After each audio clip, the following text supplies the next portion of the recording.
everyone. Kate Berkner here today with Dr. Tom Phelan, creator of the 123 Magic program, as well as the author of The Manager Mom Epidemic. Dr. Phelan, welcome. Hi, Kay. So today we are going to talk about one of the things that parents can feel really guilty about, and that is yelling at their kids.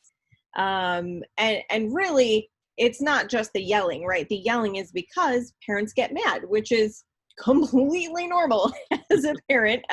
We love our children. They are delightful, wonderful humans who make our lives richer, and they can also push our buttons in big ways, whether it's your 10-year-old dilly-dallying, getting ready for school, or your 2.5-year-old stealing an entire package of cookies off the counter and hiding underneath the kitchen table to eat them. That's Exactly. a real life story. So Dr. Phelan, talk to us about what it is that makes parents feel so guilty about yelling at their kids. Yeah, I think it's, there are some parents that do physically abuse their kids, but in the area of what they sometimes call emotional abuse, which can often involve yelling. Yelling makes parents feel really bad, and I think for two reasons. One is the parents can see the effect on the children. The children may look horrified or upset, or they may cry or whatever. And there's another thing about human beings that's really funny, that we're really uncomfortable being angry. And so when we get angry, we feel, I think we've been taught growing up, maybe most of us, that it's a sin to get angry, that it's a wrong thing to get angry. And so when we feel that, we feel bad. And then when we're angry and we yell, now we got two reasons to feel bad. Yeah, absolutely. I personally totally get that. I'm very kind of confrontation averse. I don't want to fight with anyone. I don't want people to be mad. And I think a lot of people, mom can end up being both disciplinarian and peacemaker in the house a lot of times. So that can be sort of a tough line to walk. Yeah, you're doing two things at the same time. Yeah, absolutely. So one thing that I wanted to ask about something that you said a lot of times, emotional abuse can involve yelling, which might make some parents who yell at their kids feel even more guilty to hear that. But can you kind of give us, if a parent is sitting here watching this wondering, oh my gosh, am I emotionally abusing my kids when I yell at them? Can you give us a little bit more detail on when we're kind of crossing the line and when we just kind of need to rein it back in? Yeah, some of the yelling that's more emotionally abusive involves things like name calling. It involves things like insults. If a parent yells, "What did you do this time?"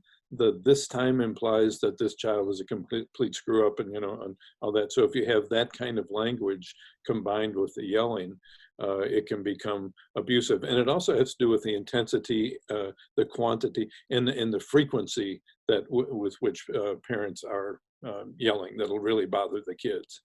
Got it. So it's not just my volume has raised because I'm trying to get you to pay attention to me. It's also about sort of the words that we're using and whether consciously or subconsciously, what we're trying to get our kids to do or feel in that moment.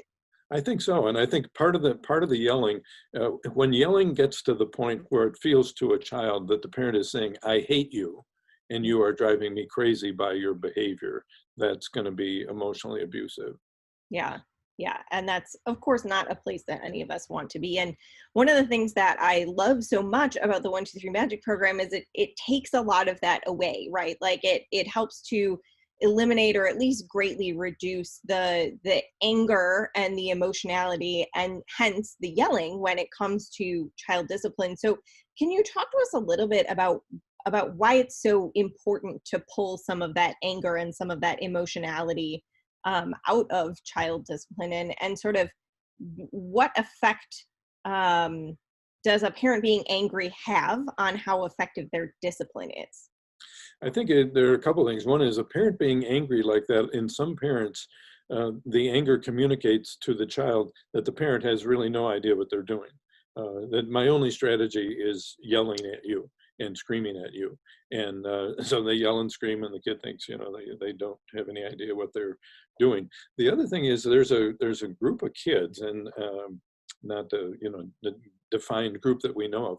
But there are kids who I think are genetically predisposed to sort of enjoying driving their parents crazy. And I don't mean that this is a practical joke kind of thing or a entertaining thing. It's they have a sort of a vicious streak where they, and we call these kids sometimes oppositional defiant disorder kids or conduct disorder and all that, and they get a kick. And so when the parents are really super angry, part of the child is reinforced by that. Their power thing gets, kicks in and so on. And look what I'm doing to my little old me, doing this to my big old parent. And they enjoy it and they'll repeat it. Yeah, which really makes that yelling not at all effective, because you're essentially doing this in that situation. You're doing the same thing that you would be doing if you gave in on the Twinkie or whatever, to nagging or whining or any other kind of testing and manipulation behavior. You're right. There's two ways to reinforce testing and manipulation. One is give them what they want, and the other is satisfy their revenge motive. So you're frustrating them, they're mad at you. If they can get revenge, that'll feel good. It's just human nature. Yeah, absolutely. So we've talked about sort of the impact that the yelling can have on the kids. We also recently talked about sort of how mom's mental health relates to kids' misbehavior. What impact does all of the yelling and talking and negotiation and arguing, essentially the things that you might be trying if you're not using the 1-2-3 Magic program, what impact does that have on mom and dad's mental health? Yeah, one word, depressing. Moms and dads are observing themselves as they are parenting. And so here's mom or dad looking at themselves, and then here's me yelling, here's me arguing, here's me doing this, that, and the other thing. And that's depressing to think that that's the kind of parent that I am. And the other part of the depression there, as we were talking about before, is the parent is going to feel like, well, if I'm doing this, I'm not a good person, but I also don't know what I'm doing. I don't know where are the good strategies? I need some better strategies. And that's where the 1-2-3 comes in. Yeah, absolutely. One of the things that you say that I just love is, like, parenting doesn't come with a manual, right? Like, teachers are trained and doctors are trained and parents are not. Nobody puts us through school. There are no mandatory classes in order to become a parent, but there are a lot of things that we have to learn how to do well and how to deal with. And I like that, and we've said this before, the 1-2-3 Magic program is as much about training parents how to effectively communicate with kids as it is training kids to respond to parents' requests in a positive way.